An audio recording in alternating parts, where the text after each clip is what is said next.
وصفتنا النهارده هي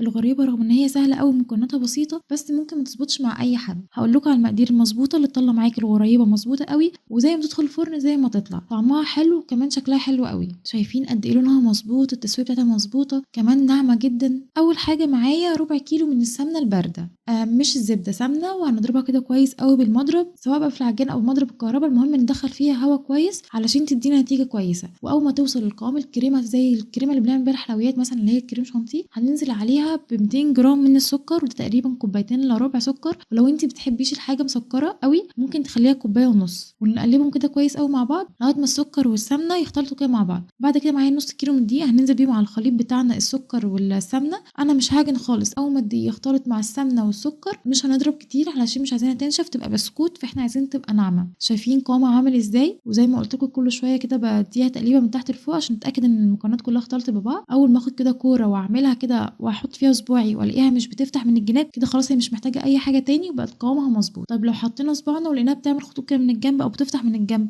يبقى هي محتاجة شوية دقيق كمان، بس مش كتير هنزود معلقة واحدة بس وتقلبي، طبعًا مش هنعجن هنبقى بنلم العجينة بس إحنا مش هنعجن فيها خالص علشان ما تنشفش معانا، طبعًا بيختلف من نوع دقيق للتاني، بعد كده هاجيب صينية الفرن وهابدأ كده أشكِّل بالحجم اللي أنا عايزاه، سواء حجم صغير أو كبير تتحكمي في الحجم زي ما أنتِ عايزاه، شايفين باعملها كده كورة وبعد كده أبقى أنزّل فيها صباعي، أنا هنا خلصت كل الكمية بتاعتي، تقدري بقى تزينيها زي ما أنتِ عايزة بفستق، بسوداني، بأي حاجة، هندخّلها التلاجة لمدة 10 دقايق وفي الوقت ده هنشغّل الفرن، هندخّلها الفرن على الرفل في النُص تاخد مش أكتر من 10 دقايق على حسب الحجم بتاعِك، وهي الغريبة المفروض ما تاخدش لون خالص، شايفين لونها فاتح إزاي؟ بجد طعمها حلو أوي وكمان القوام بتاعها مضبوط أوي، ناعمة جدًا، طعمها حلو رغم إن هي بسيطة، بس في ناس بتخاف تعملها، بس هي سهلة أوي في التحضير، هاستناكم تجربوها وتقولوا لي رأيكم.